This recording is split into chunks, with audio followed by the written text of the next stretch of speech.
You're all set. Okay, so we have got a couple of seconds before we're starting, but it's I think we're probably ready to start. So I'm just yeah. Well, welcome everybody to the 2022 webinar series from the Centre of Behaviour Analysis at Queen's University Belfast. You're very welcome. Today we are celebrating World Behaviour Analysis Day, and as you probably know, it was B.F. Skinner's birthday yesterday, but given it was a Sunday, we couldn't really do so much work. So today, we're delighted that we have Professor Martha Hübner with us to celebrate today. Martha Hübner is a full professor of experimental psychology at the Institute for Psychology at the University of Sao Paulo, Brazil.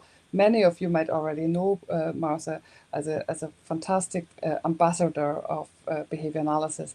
She is a former president of the Brazilian Association for Psychology, of the Brazilian Association for Behavioral Medicine and Psychology, and of course she is a former president of ABAI, and she also served as the ABAI international representative. So Martha conducts research at the Institute for Science and Technology on Learning and at the Laboratory for the Study of Verbal Operants on processes involved in the acquisition of symbolic behaviors such as reading, writing, and verbal operants. She's currently the chair of the psychology section at the University Hospital. She's immersed in 3 areas of research: teaching and application, empirical relations between verbal and nonverbal behavior, control by minimal units in reading, and verbal behavior programs for children with autism spectrum disorders. Without any further ado, Martha, I'm delighted to have you here today for us, help us celebrate Behavior Analysis Day. I will hand over to you and I'll click myself out of the presentation and I'll come back in Okay. again for questions later. Okay. Thank Okay? you very much. Thank you very much, Carola, for the invitation. Welcome everybody to this lecture. It's a privilege. It's an honor to be here at the World Behavior Analysis Day. In the middle of the presentation, I'm going to show you one picture of myself with B.F. Skinner. I had the privilege to have an interview with him, and I'm gonna present everything about verbal, not everything about, but about verbal operants. I hope you understand my English because I have a Brazilian accent, and because of the pandemic days, I am not practicing English very much, but more Portuguese, right? So I hope you enjoy. And Carola and Chris, they are reading the chat. And if you want to interrupt me for anything, please be free, right, to do this. Okay, so I proposed to Carola a talk on the Laboratory of Verbal Operant Studies here at the University of São Paulo, Brazil. The University of São Paulo is the largest in South America, and it's very big, and a lot of behavior analysis in Brazil. So first of all, I would like to motivate you for the theme of verbal behavior, citing Keller and Schoenfeld in the early 1950, right before Skinner published Verbal Behavior.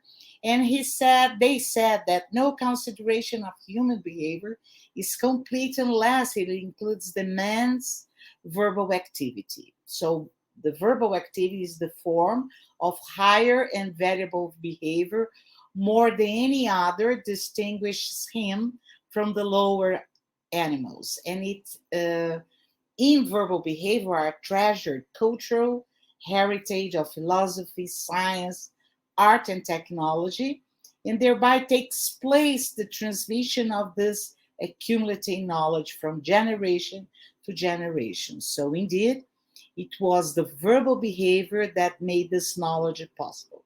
So just a first quotage from Keller and Schoenfeld, telling us the importance of verbal behavior, which is the theme of our talk today. The concept that Skinner presented about verbal behavior It was in 1957 in the book Verbal Behavior.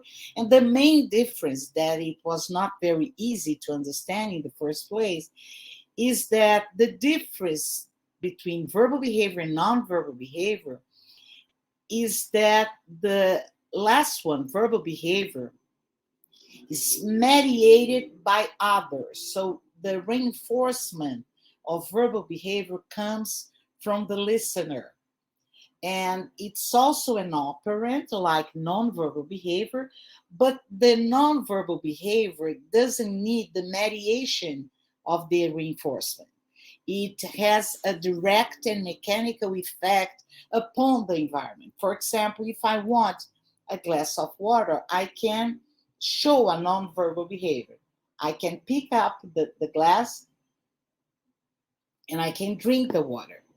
But if there is a listener, I cannot reach the glass. I can ask the listener, can you take the glass of water to me? And the listener takes the glass of water to me, and I say, thank you very much. So this is an example, the second one, of verbal behavior. Why? The final effect is the same. I take the glass and I drink it. But the effect of the last example was indirect one.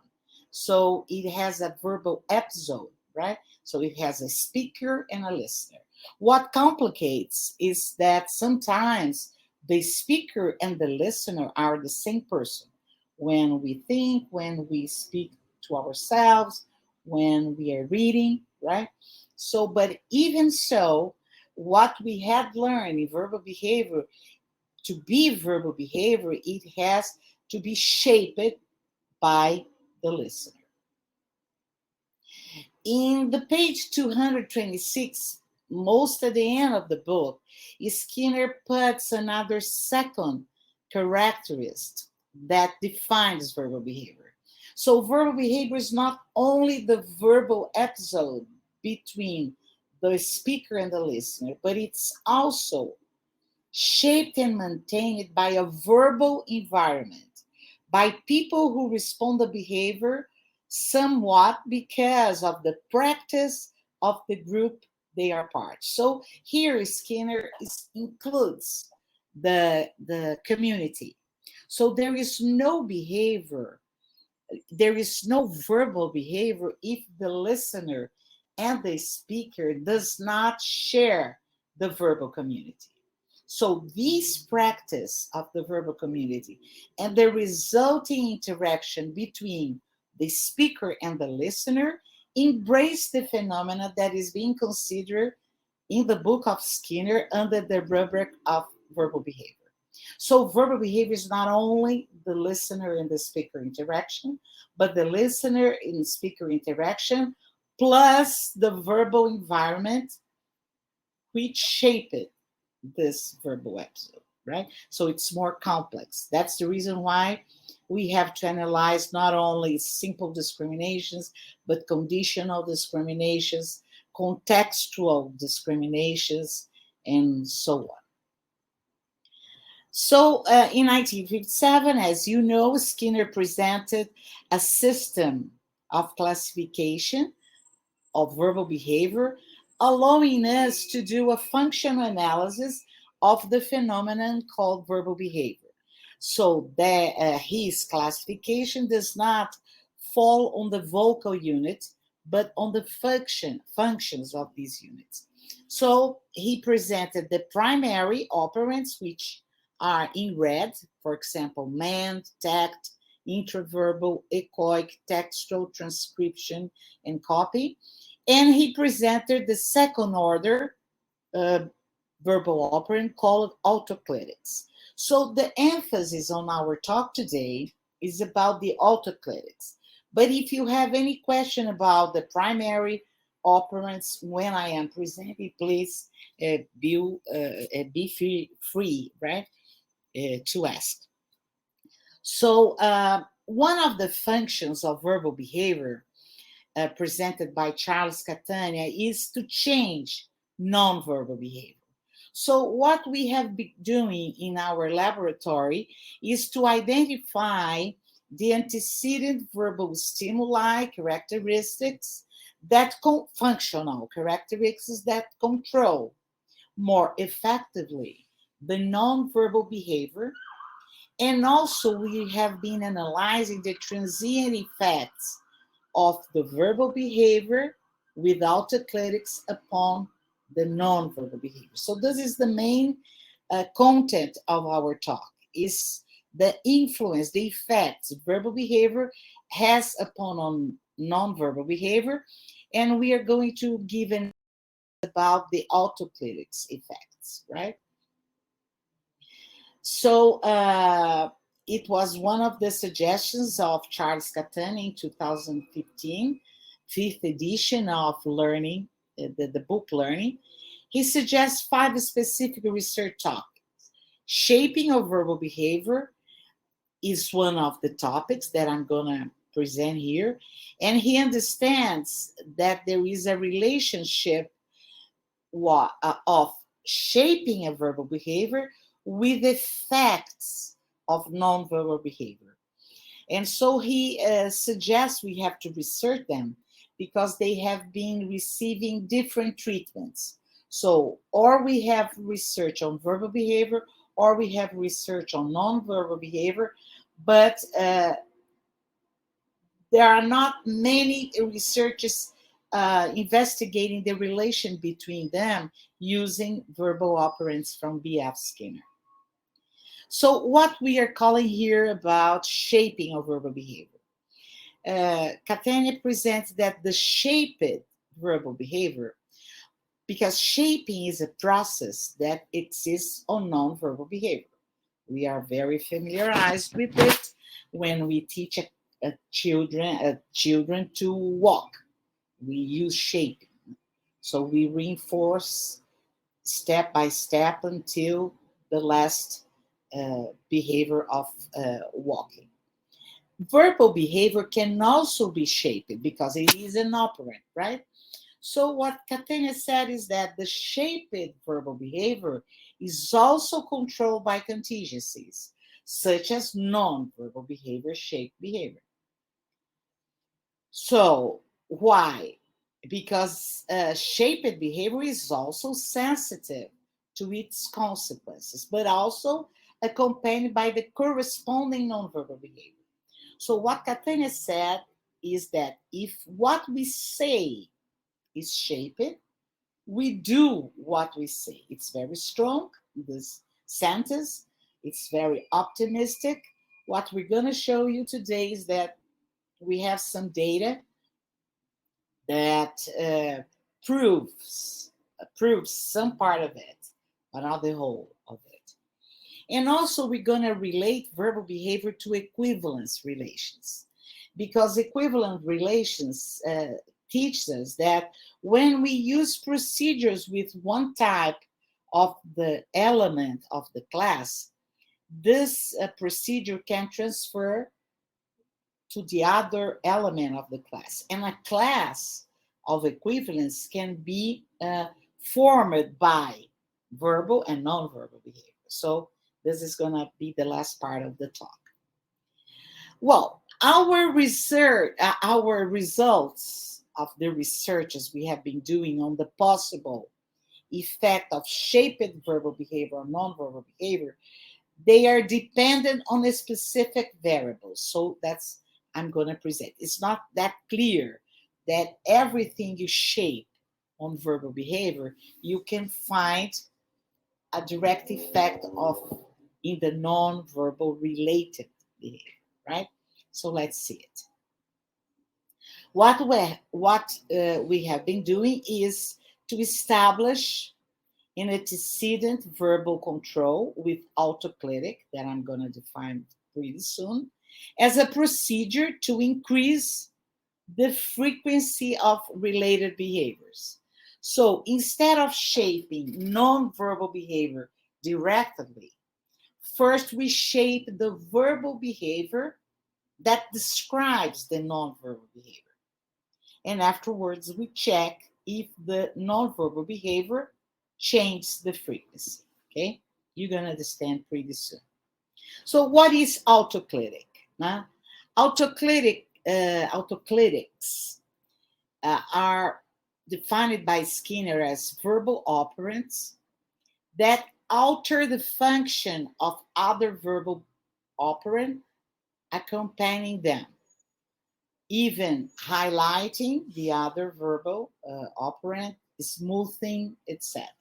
So what Skinner says in his book is that the autoclitics alters the probability of the listener response in relation to the speaker's verbal behavior.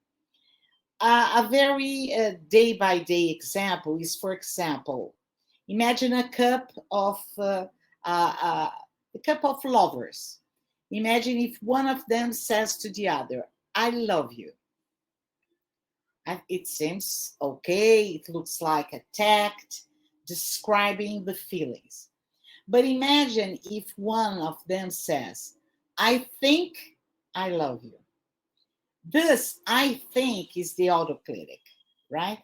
So is the autoclitic, and it alters the effect of the tact "love you," right? Can you see the difference? So if I say, "I think I will study," I think is the autoclitics. It's different from "I'm going to study." Or if I say, "I'm a little thirsty," or "I am very thirsty." So Skinner published an analysis of autoclitics, but he did not complete them. There can be many functions of autoclitics. In this first example, "I think I will study," or "I'm going to study," one of the functions is the probability of, is to be sure or not sure. So it's the probability of the future of action of the speaker. "I'm a little thirsty," or "I'm very thirsty, sorry.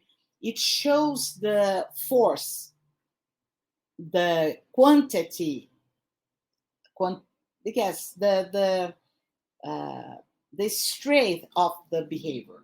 If it's a strong behavior or a weak behavior or state of emotions.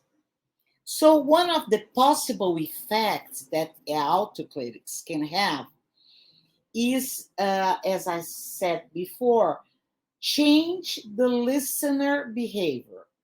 Changing what direction? It can be many directions, but if you say "I love you," you can have one effect, but if you say "I think I love you," you can have another effect. So one of the questions we asked for our research is, suppose that if the autoclitic here is qualifying, and suppose the qualification is positive, announcing reinforcers. So can we suppose that this verbal behavior with an autoclitic that announce reinforces, can we say that it will increase the probability of the reinforcing a value of the qualifying event? And with that, can we say that we can increase the probability of the emission of nonverbal behavior described and qualified by the autoclitic? There would be established a motivational relationship between verbal qualified event and verbal related to it, nonverbal related to it. So if I say, "Please, it's better if you choose that way," or "it's worse if you choose the other way." So both sentences, they are including one autoclitic. It's better or it's worse. So this could change the probability of the going this way or that way. So Skinner also called this possible effect as verbal persuasion. So we can say that we are here presenting a behavior analysis of persuasion.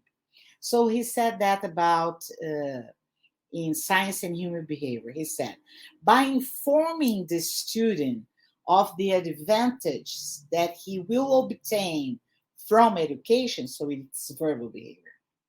Education itself, so going to school, reading, writing, asking questions, being motivated to being educated, can acquire reinforcing value. So that's what we are looking for in our researches, right? So we are a shorter way to increase the motivation through verbal behavior. So the experiment, I'm not going to show you 18 experiments because of our time, but I'm going to show you a sample of experiments that can give some questions and some data about this possible relation between verbal behavior with autoclitics and nonverbal behavior, right? So the first experiment was published in the analysis of verbal behavior. It was with Kai Miguel, John Austin, and myself. And we asked that if we reinforce texts, defining texts at verbal behavior controlled by an object or by an event or by a property or object and event. So if we reinforce texts with positive self-descriptive autoclitics, for example, I like to read, on a specific verbal behavior, so I like to read, can we expect change in related nonverbal behaviors toward increasing its frequency? So if I shape the children, if we shape, well, indeed, it's good to read. I like to read. Can we, if we reinforce verbal behavior, can we see some change in the frequency of the non-verbal behavior related? For example, can we see change in the frequency of reading indeed, right? So in the first experiment I'm going to present to you, we verified if reading time could be increased through the reinforcement of texts with positive qualifying autoclitics about reading. So 5 typical children from 9 to 10 years old from a private school in the city of São Paulo. São Paulo is the largest city of South America, where I am talking to you. I am from São Paulo. They belong to the 4th grade of elementary school. They had low interest in reading. They were fluent readers without learning disability. So we start a procedure with reading assessment sessions, but just to check they had no difficulties in reading. We did a baseline session of the time spent in different activities. So the baseline sessions, they enter into the room, they found a book to read, they found games to play, not video games, games to play, Play-Doh, some to create to draw, or pieces, to put pieces together, and also to read books or magazines, right? So they were instructed to choose the activity to be performed by her or him among toys, painting, books, and magazines. And after this baseline enjoyed sessions, we also had the experimental sessions. It was ABAI design, and these sessions, they were with differential reinforcement, praise and paraphrase, contingent upon positive sentence about reading. For example, the experimenter told the kid, well, today we're going to talk about books. Do you like to read? If the kid answered, no, I hate to read, the experimenter didn't give attention, make a note, or didn't look to the kid. And if he said something good about reading, oh, I like the drawings, I like to read the story of Robinson Crusoe or something like that, the experimenter praised and give attention. If no answer emerged, or if the student just answered negative, the experimenter give a small probe, say, well, let's think in one good thing about reading. What about the drawings in a book? Do you like them? So he shaped it until a good sentence, qualifying positively the act of reading. So we have 5 participants here. When you see a green bar, it means reading activity. When you see a pink bar, it means other activities. When you see the arrows, the yellow arrows mean arrows, sorry. The yellow arrows, you mean, no?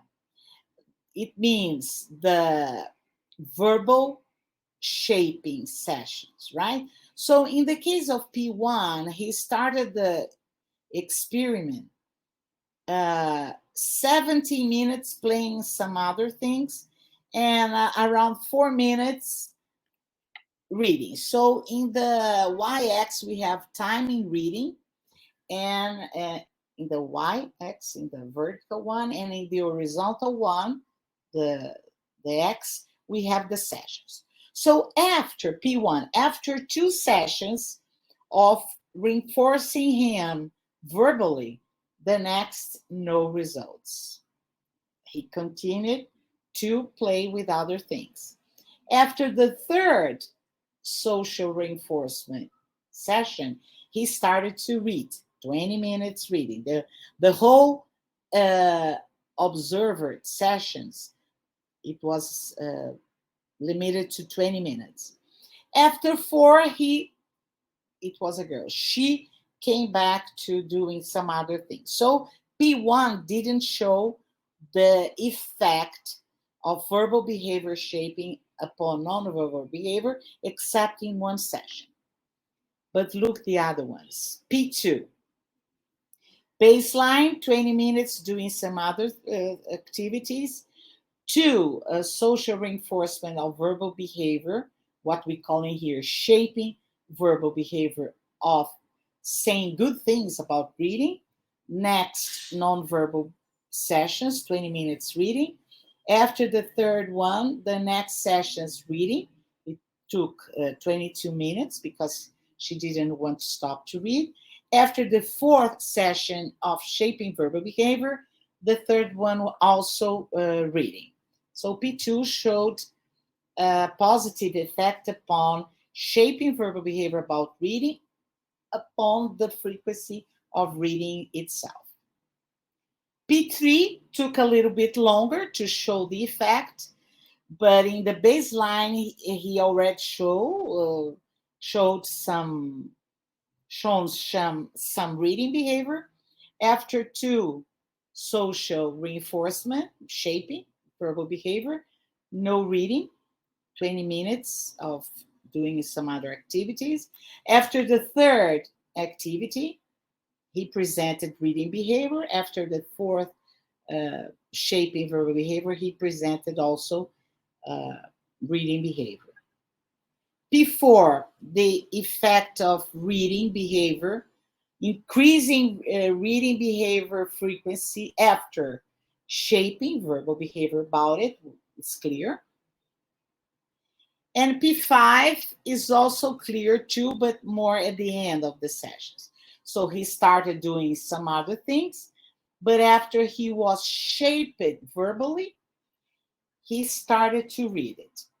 One curiosity about P1 is that when the experiment finished, he asked to the experimenter, please, can you lend me one book to take home? So the experimenter think to himself, oh my gosh, why she didn't do it while we were studying, investigating the experiment?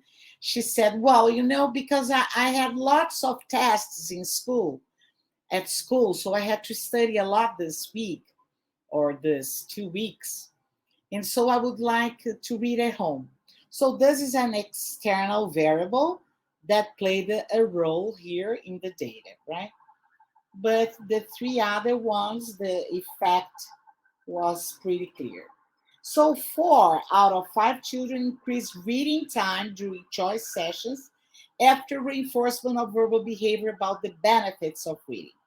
So we concluded that the reinforcement of verbal behavior related to positive aspects of reading, what we call here TATs with positive qualifying autoclitics, revealed the effect of increasing time during choice sessions, increase the reading time. So the experiment 2, we replicated the same procedure. In the first experiment, the shaping was through a verbal episode. And in the second experiment, the shaping was through a computer, right? So it was published in a Brazilian magazine of behavioral therapy in 2007. And the difference is that we had a longer baseline. We had 3 choices sessions of 20 minutes.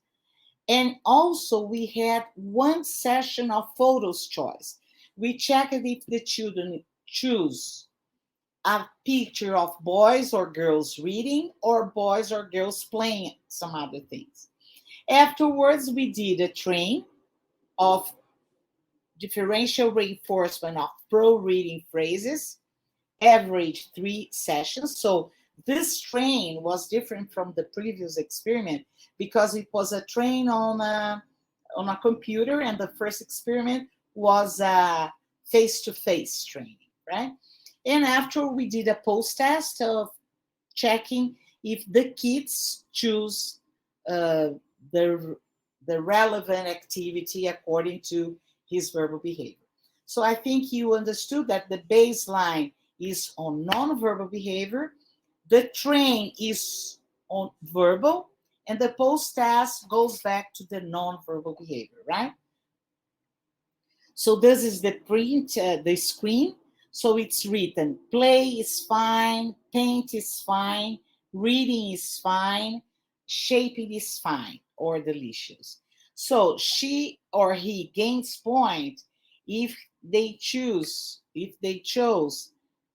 the bar with reading. Reading is fine.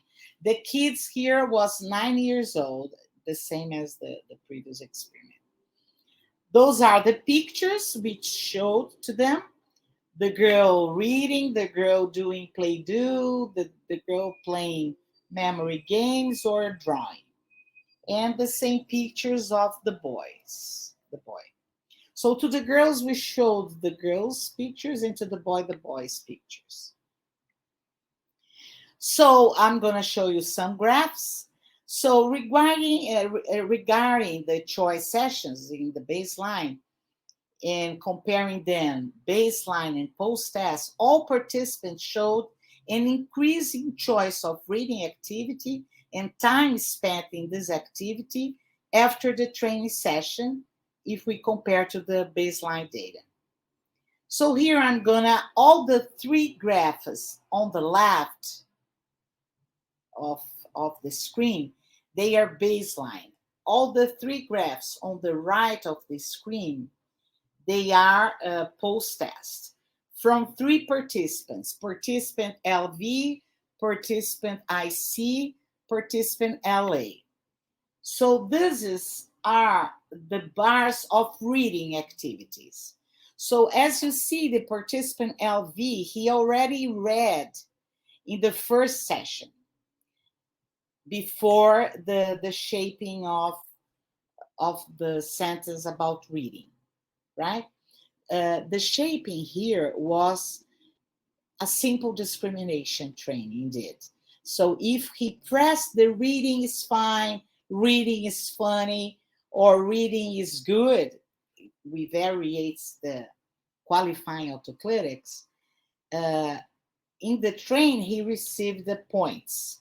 If he chose some other activities, no points. So before this kind of training, in the second session, he read 10 minutes, and in the third, he read 12 minutes. After that kind of training I just mentioned, he presented 20 minutes of reading and almost nothing with the other activities. This is participant LV.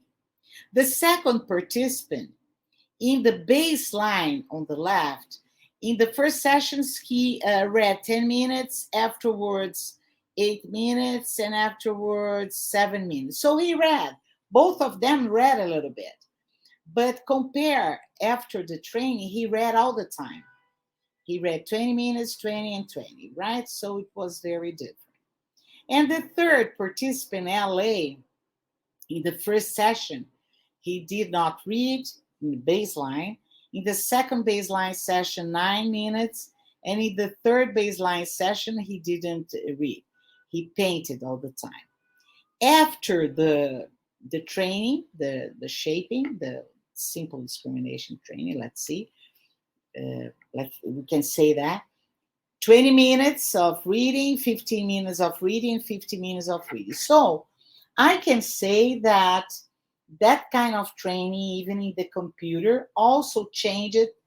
The training was on verbal behavior. This kind of training also changed the non-verbal behavior related to it, right? And in 2014, a replication of this kind of studies was published in the Analysis of Verbal Behavior. The authors was Shayab, Josh Pritchard, and Malati. He published an extension of the effects of praising positive qualifying autoclitics on the frequency of reading. He presented a more sophisticated experimental design. He did a multiple baseline design, as you're going to see, and the results are pretty much the same. So we saw a very stable verbal behavior effects.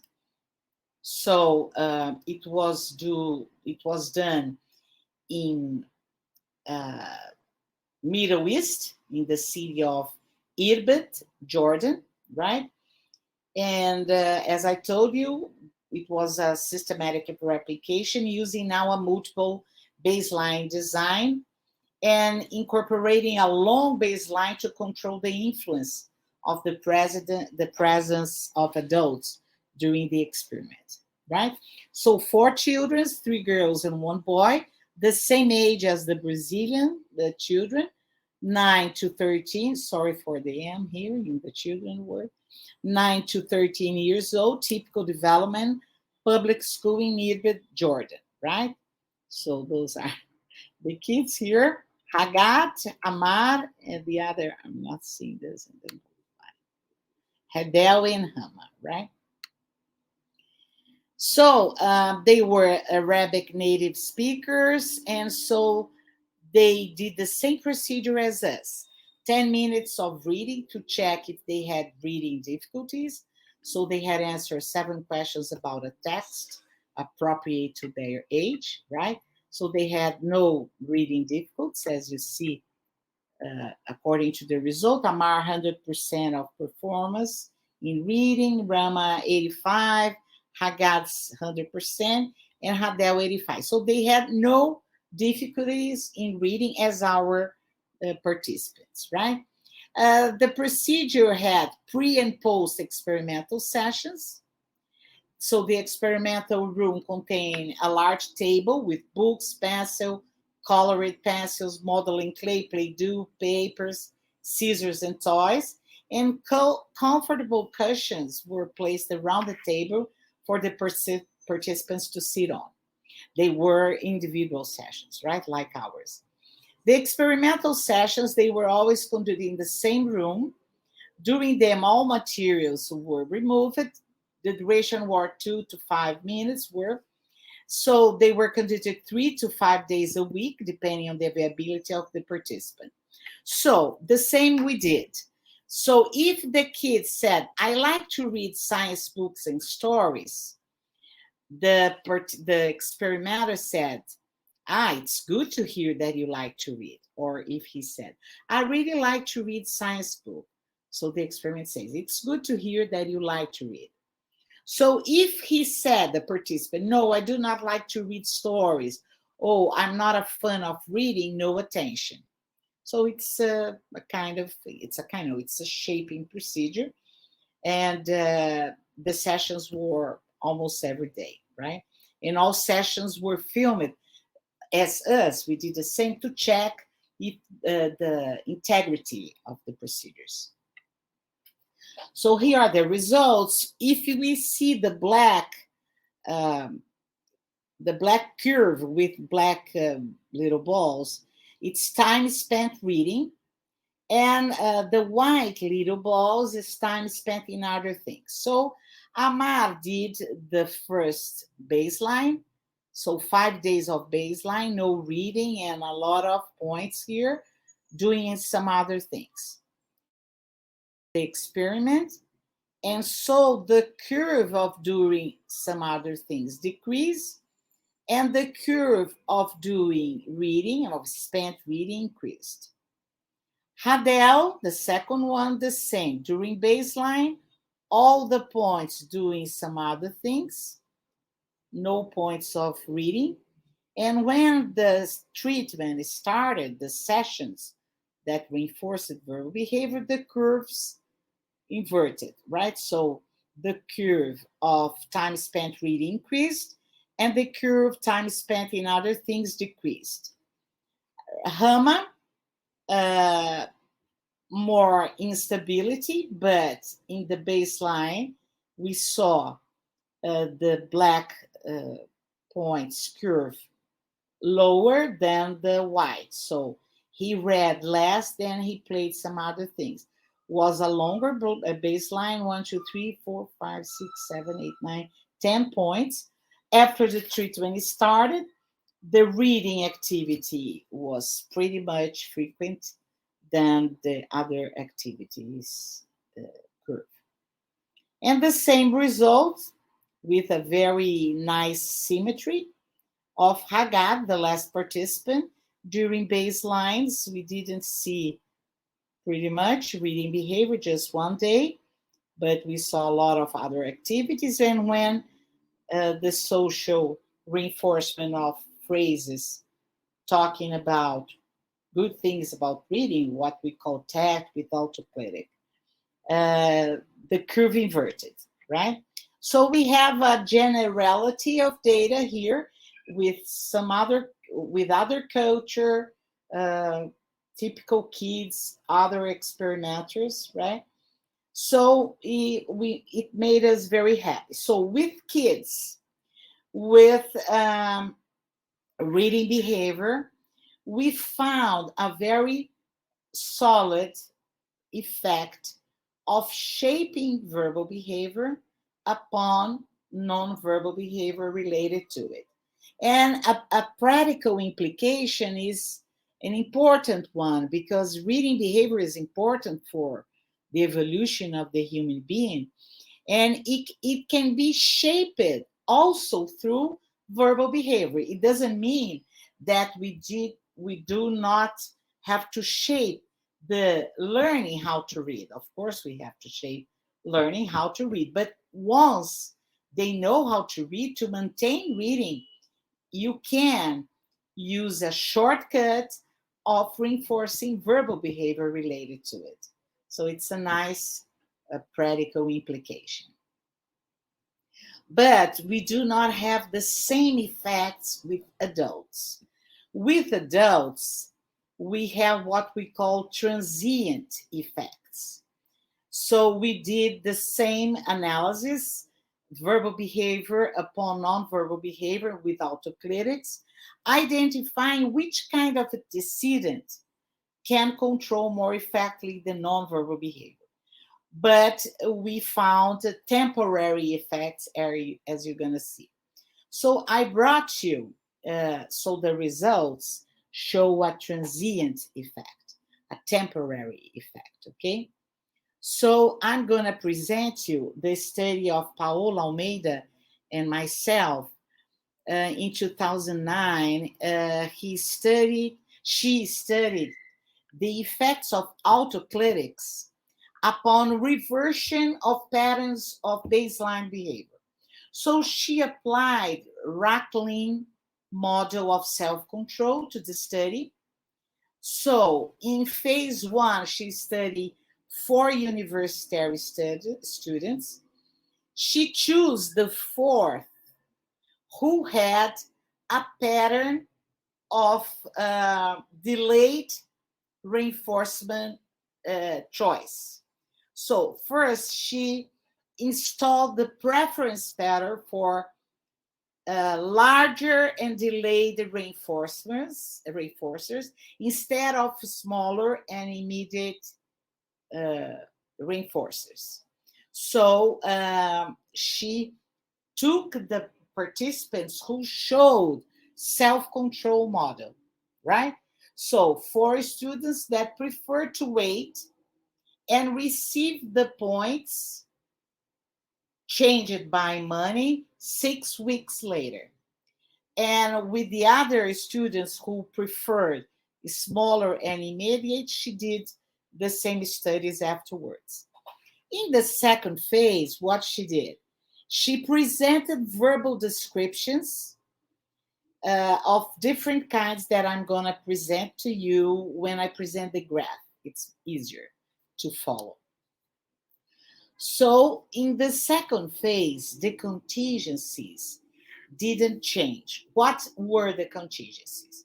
The contingencies were the computer in front of them and 2 bars, one orange and the other one green.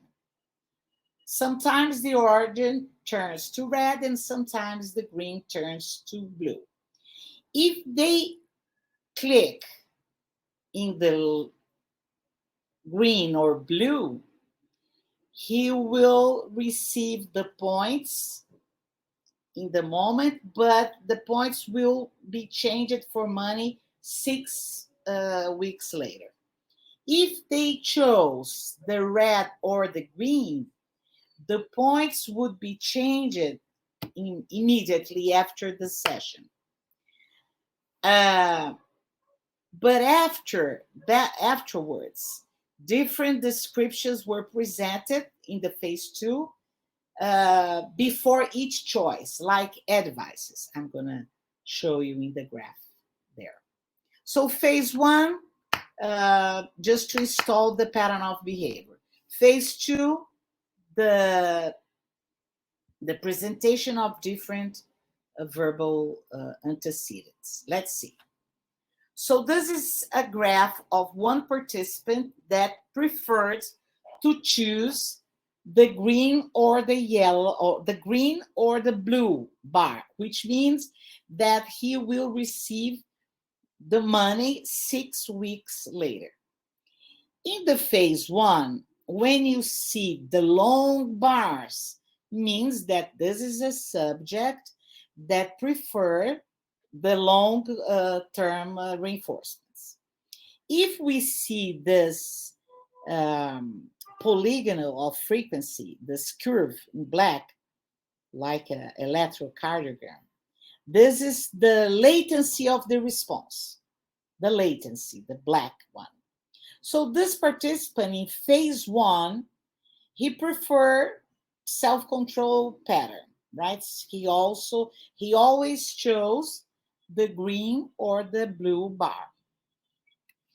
In the phase 2, the bars changed the positions, no description were presented, and the pattern became the same.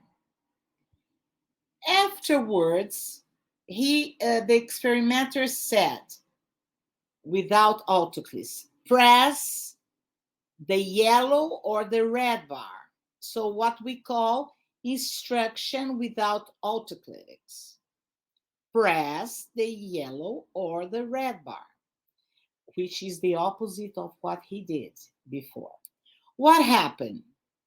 You see the peak of the red, of the black curve. The peak, the higher altitude, let me see, right, said that, I have the laser point here, wait a minute. This peak here, are you seeing the peak? Are you seeing the red point here?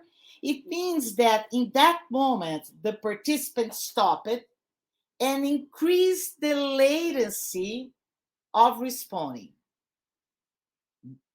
later than before, because some verbal antecedent was present. And so he changed the pattern he had a little bit here, but he came back to the old pattern. In this phase here, where you see the larger peak, what means? Means that the experimenter presented a negative qualifier, autoclitic. What was that? He said, it's worse to press green or blue, because green or blue was the bar of self-control. That's the baseline pattern of this participant. All participants I'm showing here is that kind of pattern. So when the experimenter, not the experimenter, the computer voice, right? He said, it's worse to press green or blue. When the computer presented that, look at the latency. The latency increased a lot of, but afterwards, the participant went back to the previous pattern. Here, again, the latency increased a little bit, but he became. And when the experimenter presented, well, it's better to press green or blue, what we call positive qualifier autoclitics, he didn't change the pattern. He changed a little bit, but he came to the old pattern.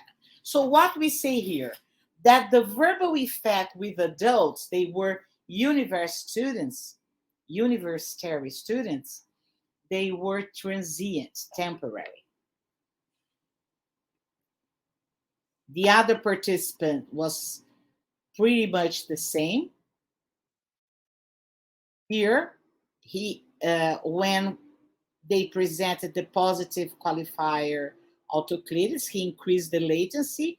He changed the pattern of choosing. He started to choose the yellow and red bar, and at the end he came back to the old pattern. When presented the negative qualifier, he did not change. And when he presented nothing with autoclitics, he didn't change. So he just changed it in the first verbal. But remember that the contingency here didn't change, right? Just the verbal behavior announcing here, for example, good positive reinforcers if he changed the pattern. So he changed it. Here, the verbal behavior announced negative reinforcers if he changed the pattern. He did not change. And here, without autoclitics, he starts. So what we conclude here? Here we have pretty much the same. After we introduce some autoclitics, they change the verbal behavior. They change the non-verbal behavior compared to the baseline. And also he increased the latency, but in the positive qualified autoclitics also, he changed the non-verbal behavior. But in the last one, without autoclitics, they came back to the old pattern.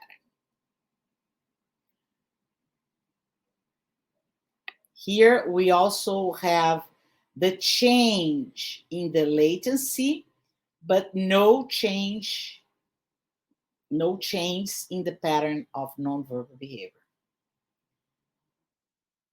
So what we concluded is that there is a transient verbal effect, but why it should be taken into account.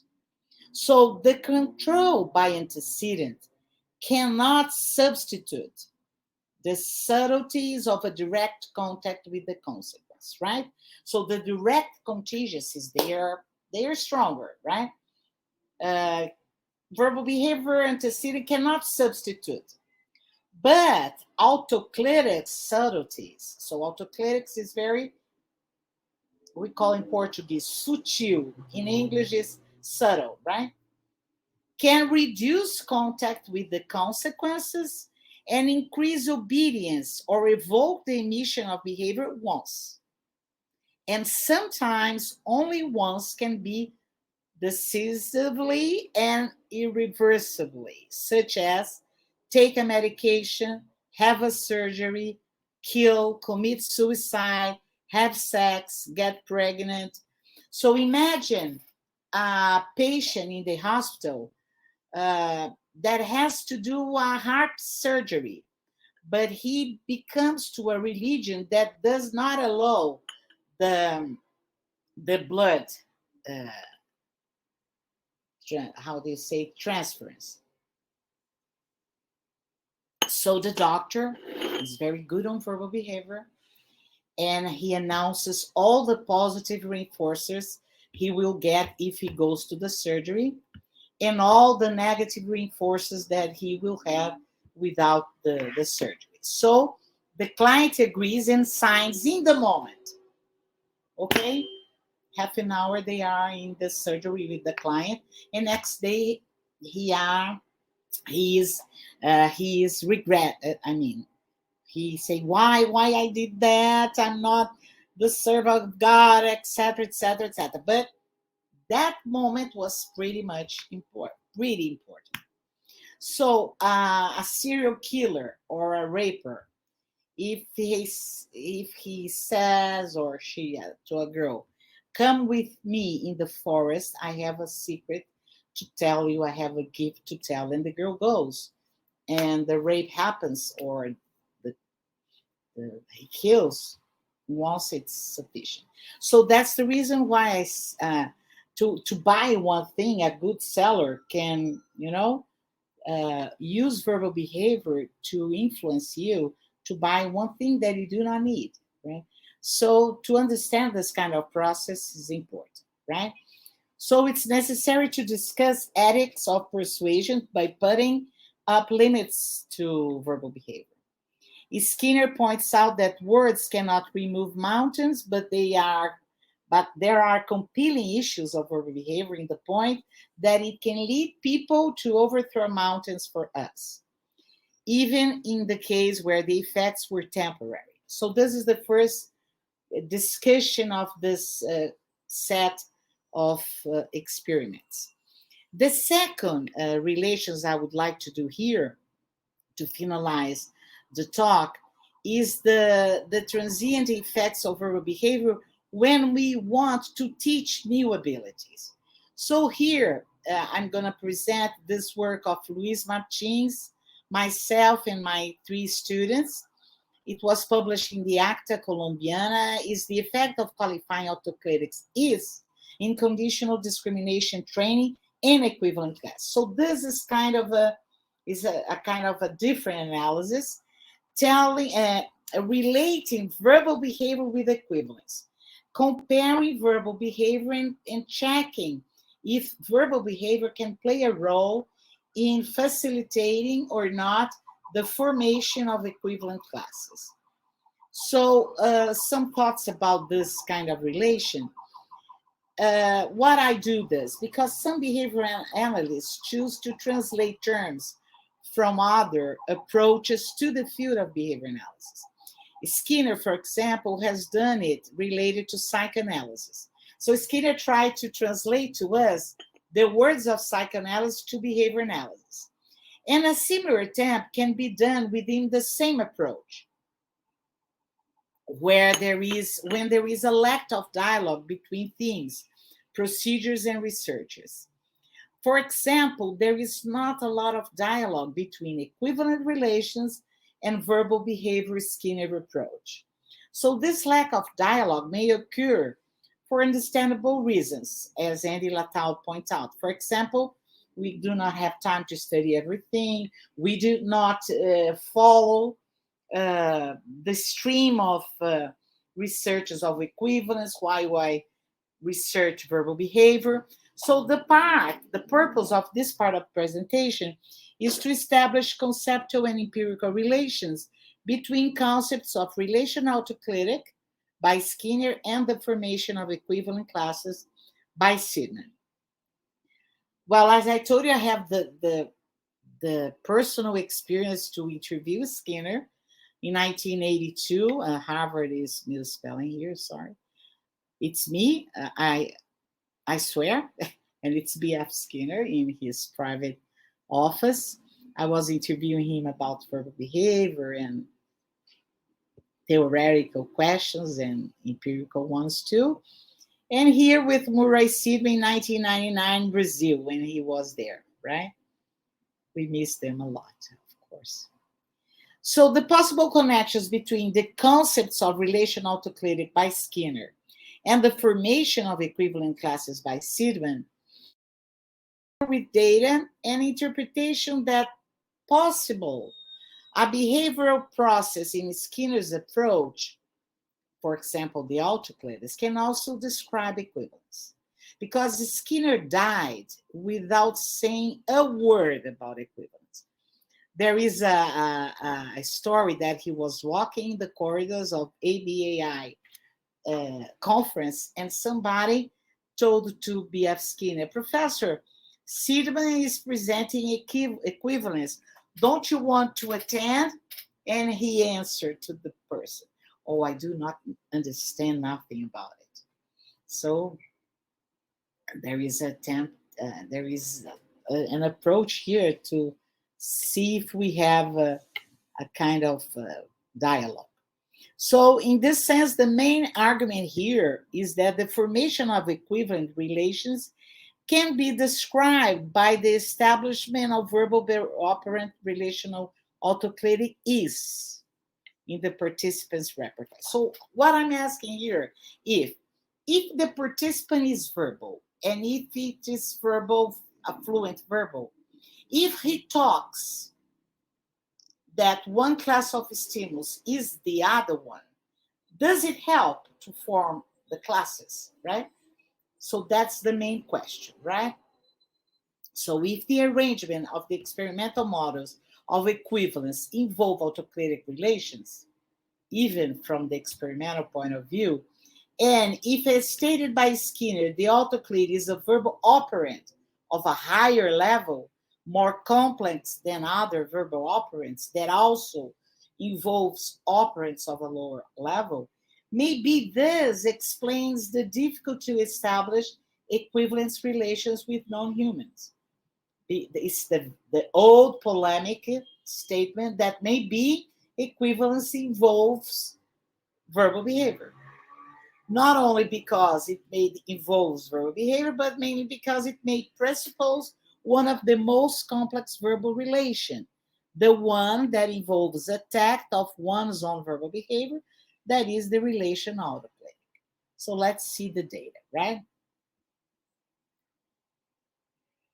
The question is, if the behavior of selecting responses in a matching to sample format had improved, could be improved when qualifying autoclinical verbal behavior was produced. But you're going to see that the verbal behavior effect is also transient here, right?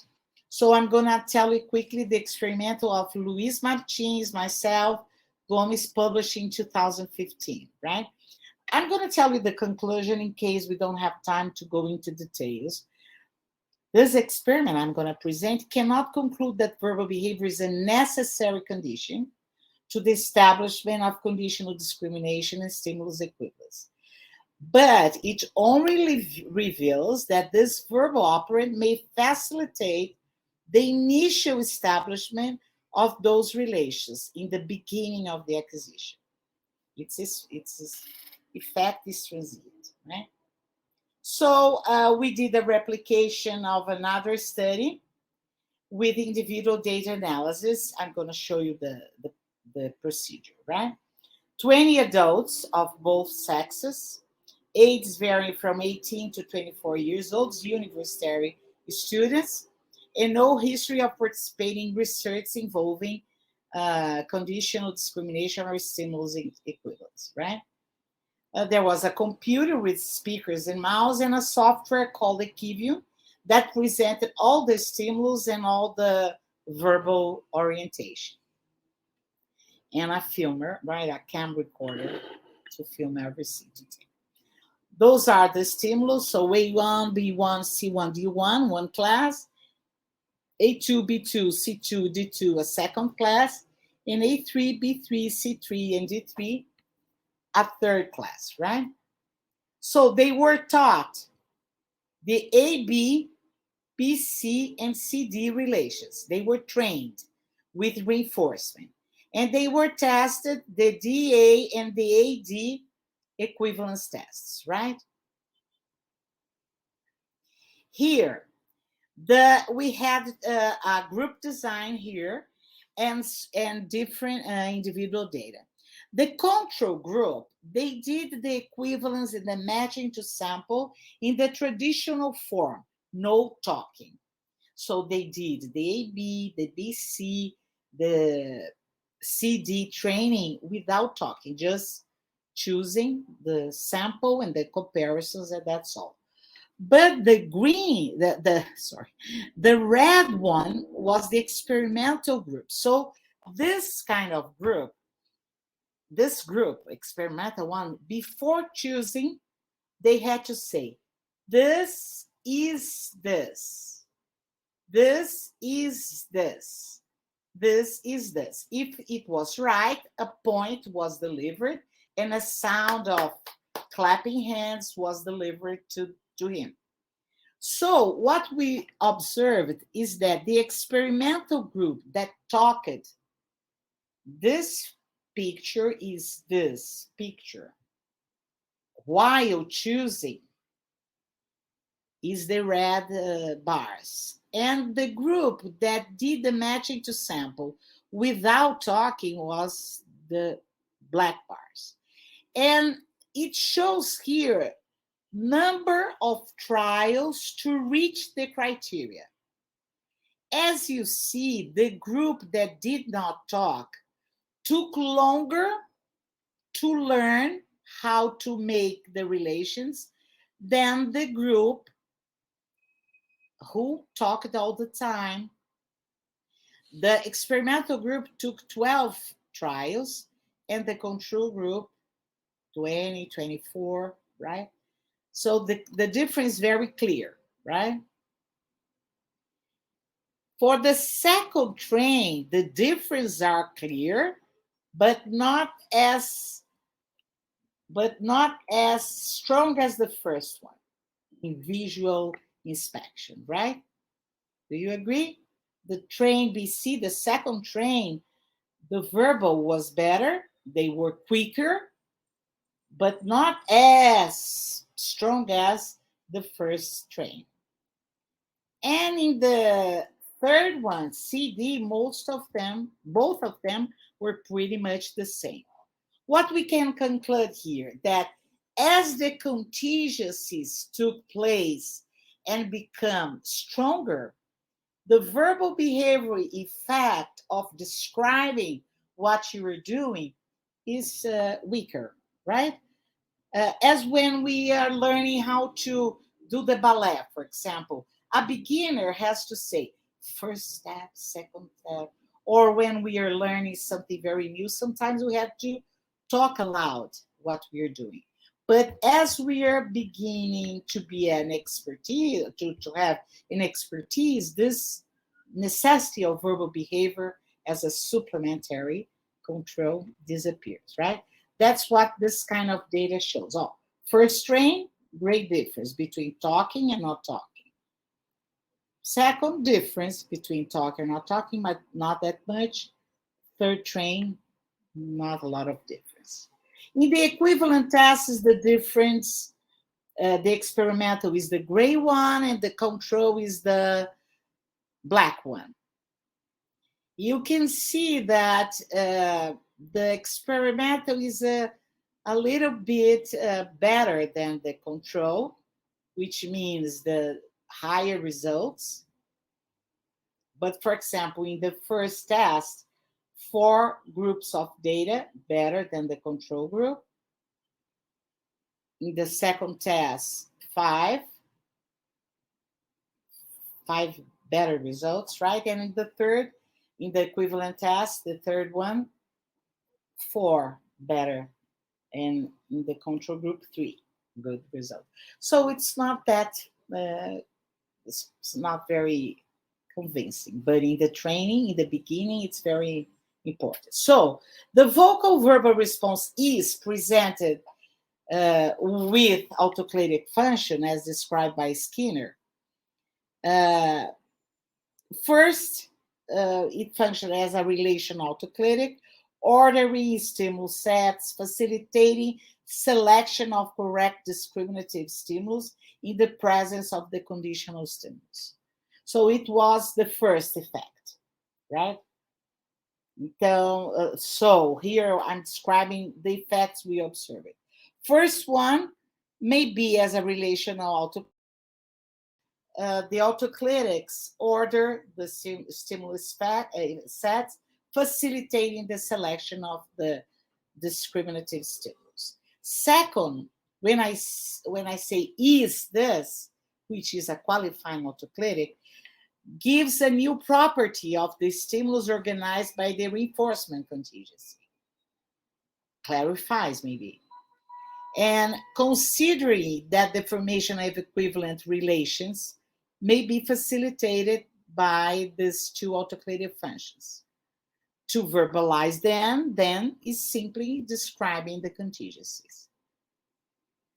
This slide's not very clear, but if you have questions, I can discuss, because these are implications, practical implications. So when you have to teach a hard ability or a complex ability or a difficult ability, you can also teach in the first set the description of the contingencies if your students are fluent verbal behavior students.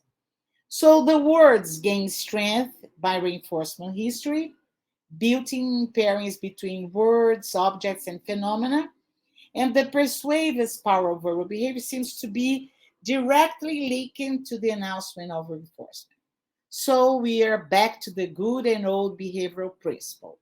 If these reinforcers are powerful in the history of the individual, and if verbal behavior announces it by requiring the response or by describing the response on the relation or the relation to be learned, this occurs in the direction the speaker requests. Quoting J. Moore, we are back to the 3-term contingencies.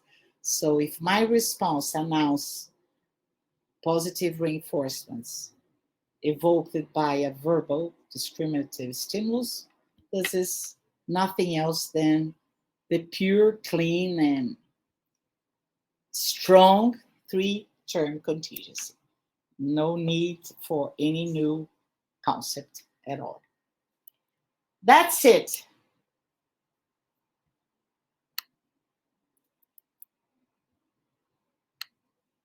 Are you there? I'm coming in. It takes a few seconds. Hi, Martha. I loved particularly the end of your presentation, because you're going round and round in circles and getting very, very complicated. And at the end of it, you come back to basic principles, and I just love that.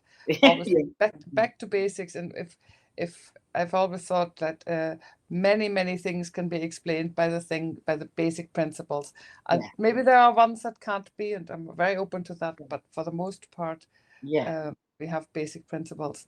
There was a lively discussion, Martha, on the comment section, which was nice, and some very positive. You had a fellow Brazilian, Parola Sestini, who works in England, and she's looking forward to reading all the papers.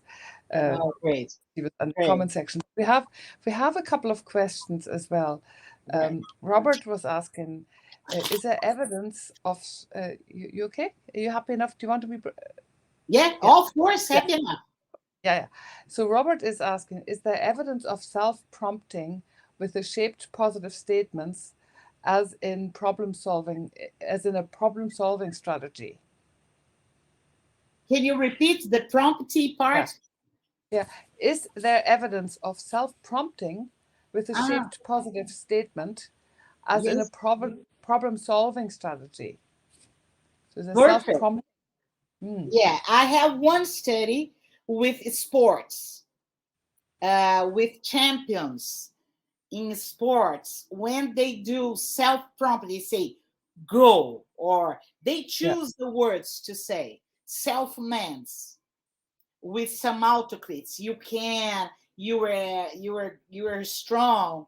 It has some effect on non-verbal performance. For example, you remember, well, it's hard to remember, but there was one gold medalist in Brazil. She was the one who runs and jump, and the size of jump and the velocity. And she had one self-prompt before starting the jump. And that increased her time of jumping and the size of the jump, the size of the height. So this is one study, and I think it has the same principle here, right? The verbal behavior antecedent, it's not everything, but it can be a shortcut, and it can increase motivation or announcing the positive reinforcer more close to my action, and it increases the probability. Very good. Thank you very much for the compliments I'm seeing here. Here, can you see the comments here? Meryl is saying thank you for the Now I can see, because you can see them. Yeah, I have another question here from Regina, and I don't know if Regina is still here, because I think there was conversation that she might have to leave. She was asking quite early on, there's a lot of confusion with intraverbals having formal similarity or point-to-point correspondence. Does that make sense as a question to you? Makes. A lot of confusion with intraverbal. She's asking about the difference between intraverbal and operants that has point-to-point. Yes. Yes. I think so. Yeah. Yeah, she's right, because the point-to-point correlation has to do with topography. For example, if I say mom and the kid says mom, it's a point-to-point. So it's a echoic behavior. Echoic behavior has a point-to-point correlation. I don't know if that's what she means. And the intraverbal, there is no point-to-point. But when you train the echoic, sometimes you said, repeat after me, mom. And she said, mom. This is not only more point-to-point correlation. And sometimes you accept not mom, but something like ma. And so point-to-point, point-to-point is important when you were teaching the topography, and when it's important that it has some topography similarity. Minimal, but it's important. And in the intraverbal, this is not a requisite. So what is the name of your mom? If the kid said mom, no, it's so he has to be under the control of some different kind of variables than the point-to-point correspondence. So point-to-point correspondence, when the teacher or the experiment says, repeat after me, mom, if he starts to not pay attention in the instruction, repeat after me, there is no problem. So the best of a echoic program is to do just like that, mom. And he said, mom. This is a pure point-to-point. But I'm not sure if this is the question. Yeah, I don't know if Regina is still here. They can write to me if they can write to you. Yeah. Earlier on, Robert was asking, and I just copied it in here, and I think it was relating to the experiment you were describing. How do you distinguish motivational from discriminative effects of the autoclitic? Yeah, that's a nice question. We did not do any experiment trying to differentiate, because this is a part of an interpretation, right? But if you analyze the contingency in the experiments, all of them, they are discriminative stimulus.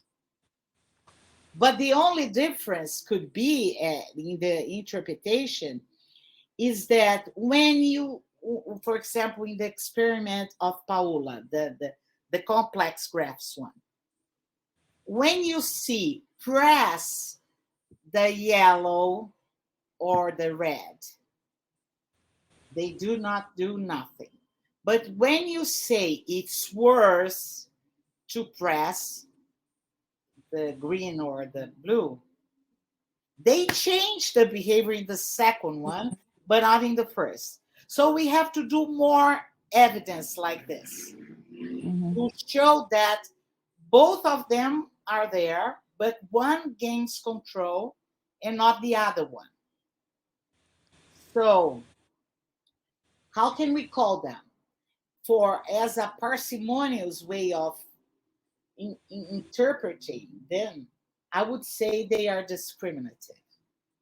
But the difference between both in the example I gave is that the one announced the reinforcers, and announcing the reinforcers could change the reinforcing value.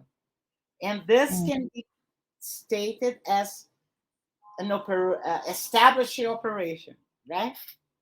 So it's complicated. Yeah. It's in the field of interpretation, but we have to study more and see experimental ways of distinguishing them. It's a very nice question. Thank you, Robert. Yeah. And Mickey is asking here, might shaped positive autoclitics function as they do because they're actually functioning as implicit rules for appropriate behavior under the circumstances in which they are delivered? In studies with adults, the changes in behavior might not be working because the consequences are not reinforcers by definition. An applied study would involve a reinforcer preference assessment before using the consequences to influence behavior. So might the shape positive autoclitics function as they do because they're actually functioning as implicit rules for appropriate behavior under the circumstances under which they are delivered? Yeah, it's a nice discussion. So what she define? How does she define implicit rules? Yeah. How does she define? We'd have to go back to Mickey, and he might have to email you on that one. Yes, okay. Yeah. But it's very interesting the way. Thanks, Robert, for your good question. This is a good question too, but of course, the reinforcers used is applied is very important. It's very important because sometimes you call reinforcers, but they are not. So we have to test the place of it. I suppose it's a question whether it's preference, right? Yeah, whether the autoclitics functions as an antecedent or a consequence as well, just on a very basic level. Yes, basic level. Yeah. Ethan is asking one final question here, Martha, and I know we've taken so much of your time. It's really nice it's okay. to be so patient with us. Ethan is asking, any thoughts on the possibility of studying covert autoclitics? What do you think about relational frame theory in relation to work on autoclitics more broadly? Do you have a link to the interview you carried out with Skinner, or is it available online? Online? What is online? The online I lost. Yeah, sorry. There's two questions here, really. Yeah. The first question is, any thoughts on the possibility of studying covert autoclitics? What do you think about relational frame theory in relation to the work on autoclitics more broadly? Okay. And the first one is more easy for me to answer due to the limit of time. Yes, we've already thought about covert autoclitics, and we started a procedure, which is a distractor procedure. It's a procedure that while you do the task, you have to count or do some distraction in order to avoid the covert.